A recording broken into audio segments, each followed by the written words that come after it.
America will never be a socialist country, declared President Trump to an uproar of applause from everyone except one person, Bernie Sanders.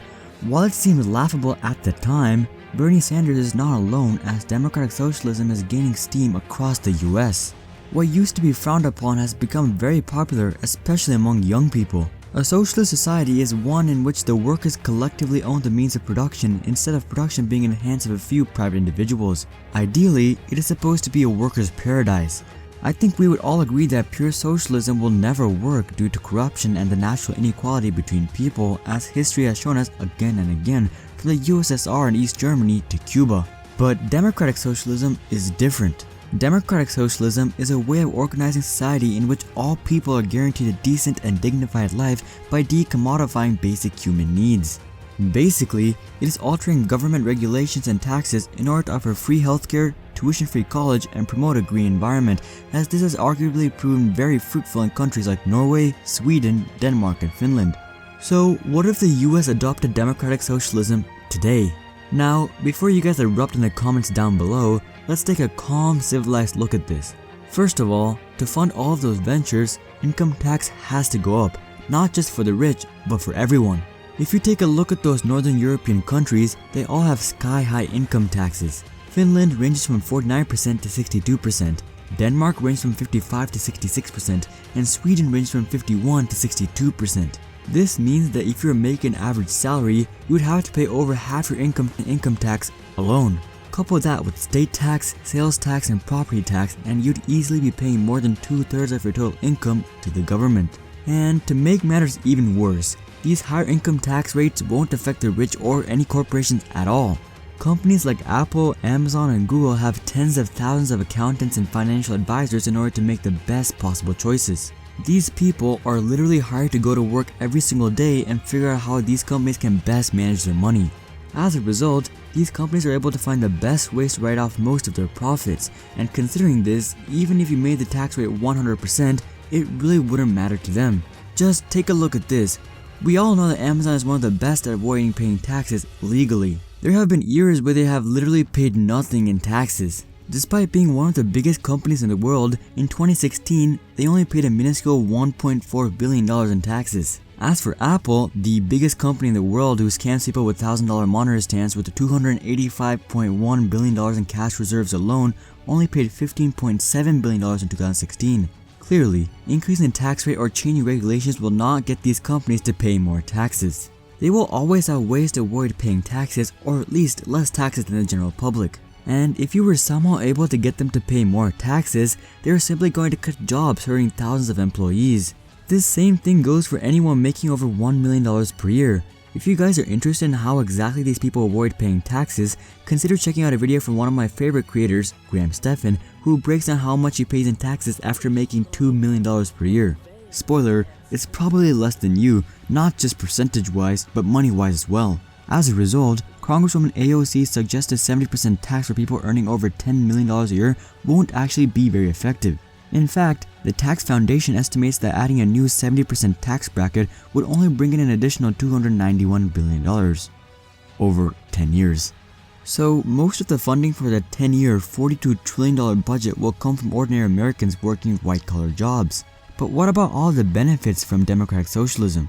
Well, most of the budget would be going towards universal healthcare, so let's start with that. The benefits are obvious. Everyone can get the care they need when they need it without having to worry about the cost. Plus, it lowers the cost of healthcare as a whole, as the government will be able to leverage the size of the medical market to negotiate better pricing. But here's the thing.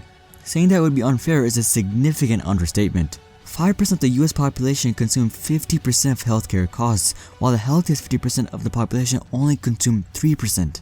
This means that the healthy and wealthy are asked to care for those who are poor and sick. Now, I'm sure that most wealthy people will be more than happy to help out a family with a child who is born with a chronic disease, or a health-conscious father who needs heart surgery due to a genetic predisposition. But that is only a handful of people. It is simply not fair to push the burden of paying for healthcare onto the rich when it is an individual who chooses to smoke for 40 years or chooses to eat unhealthy, leading to obesity. Not only that, but by providing universal free healthcare, Americans will be less conscious about their health in general, and Americans will start making unnecessary visits to the hospital. So whether you like it or not, If you're a healthy middle-class American, you're going to have to pay for the healthcare of people who have chosen an unhealthy lifestyle. Moving on to the next most expensive thing in the budget, the federal job guarantee. Today, in the US, it's not jobs that we need, as we have plenty of jobs. In fact, since June of 2018, there have been more jobs available than unemployed people, and the unemployment rate is at an all-time low. Now, I'm not here to argue that this is because of Trump or Obama or Kim Jong-un or whoever else, but rather show that there are plenty of opportunities available, so most people who want a job can get a job. Of the people who are unemployed, you have to remember that most of these people are people simply switching jobs or may have been laid off but can quickly get another job. Only 19.2% of the 3.7% who are unemployed have been unemployed for over 27 weeks. Now, there are definitely hardworking people in this category, but there are also people who are unemployed for other reasons like consistently coming late to work or having a bad attitude in general. Plus, with the federal job guarantee, people working minimum wage will be less motivated to keep their jobs and perform at their best, especially if the federal job pays better. So, if there was a federal job guarantee, we would see less people willing to work minimum wage jobs, forcing companies to increase minimum wage. Now, while that sounds good, companies can't just increase their wage even if they wanted to, as their profit margins are usually quite meager, especially in the food industry. As a result, companies will end up forcing more work onto fewer employees and increasing the price of their products they sell. This ends up making workers' lives more miserable while also increasing costs for customers. The perfect example is Amazon. From your perspective, you may see Amazon as one of the most valued companies in the world, with its founder being the richest man alive. But in reality, they don't have much money at all. While they had $232 billion in sales last year, they actually lost $2.1 billion on international sales and only made $7.2 billion in domestic sales, meaning their profit margin is only around 2% for Amazon.com.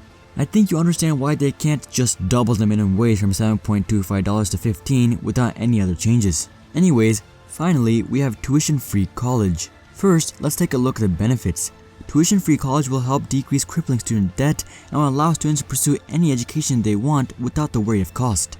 But this doesn't actually solve the entire problem, or even most of it. Tuition only accounts for 39.5% of total average college costs. Students will still have to pay for housing, books, supplies, transportation, and other fees. So students will still have large debts, which is perfectly outlined by countries that already have tuition-free college. For instance, in 2013, in Sweden where tuition is free, the average student debt was $19,000. That same year, the average student debt in the US was quite comparable at $24,800. So free tuition doesn't necessarily mean free degree. And not to mention that when you're getting something for free, you don't value it as much. Completion rates for college will no doubt drop and students will on average have worse grades.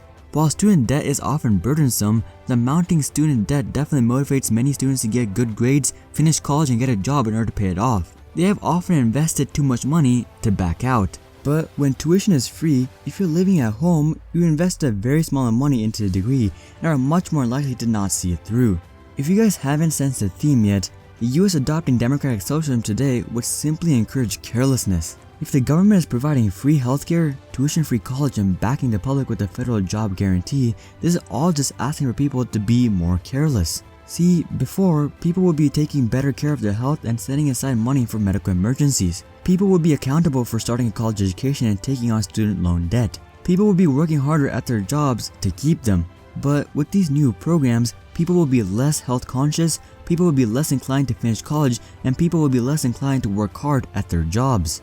And they'll be less responsible with their money, and for the US, this is terrible as most people in the US don't have an income problem at all, they have a spending problem. The average household income in the US is $86,000, with 30% of households bringing in 6 figures. This means that even if a husband and wife only work for 30 years, they would be earning over $2.5 million.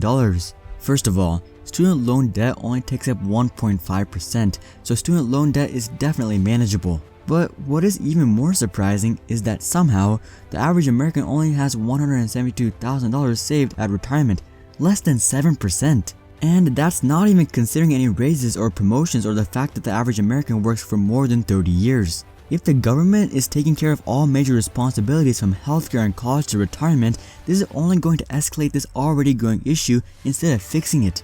And as for the American dream, if you go to college for a useful degree and get a job while managing your finances well, I assure you that you will be able to make a nice income, have a nice family and house, and have plenty of money for retirement, which is the American dream.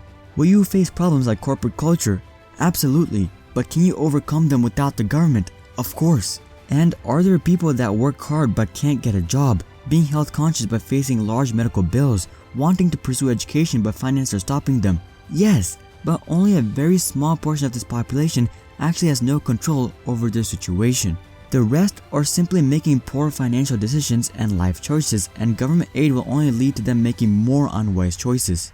Thus, introducing government involvement and taxing 82% of people who have already achieved or are on their way to achieve the American dream is just not the right answer.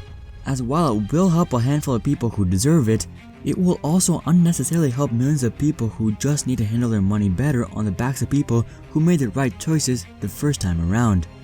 But that's just what I think. What do you guys think? How do you guys feel about the US adopting democratic socialism? Make sure to comment that down below. Also, if you guys like this video, then make sure to drop a like and consider subscribing if you'd like to see more videos just like this one. But until then, I'm Hari, and I'll see you guys on the next one.